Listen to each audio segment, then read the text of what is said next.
तर मित्रांनो चटणीचं पॅटर्न बरं का, खाऊ कानानं भाकर.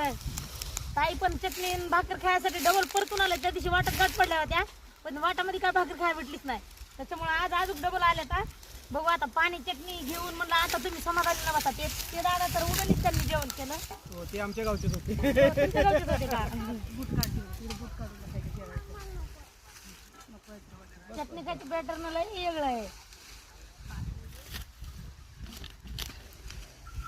जवळून बघा एकदा, जवळून ही चटणी आणि ह्याच्यावर हे असं पाणी. तर ताई खा आता.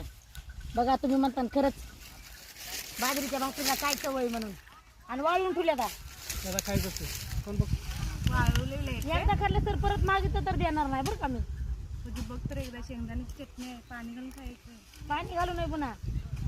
एकच वेळेस खाऊन मग एक वेळेस एक घास माझ्यासाठी. ज्वारीच्या 10 भाकऱ्या जरी खाल्ल्या तरी बाजरीच्या भाकरीची चव येणार नाही. हा अशी भाकरी आहे. खरोखर एकदम बरोबर बोलायला लागले. आणि घरामध्ये जी शेंगदाण्याची चटणी बनते किती टेस्टी वेगळीच आहे. ती चटणी आणि ही चटणी जमीन आसमानचा फरक आहे. एक नंबर आहे. तसं काय नसतं, शेतामध्ये जास्त चव लागते. वातावरणामध्ये मस्त छान लागते. क्लायमेट प्रमाणे बदलते चव. खरंच खरंच खरंच. खरोखरच चटणी भाकर छान लागायला लागले.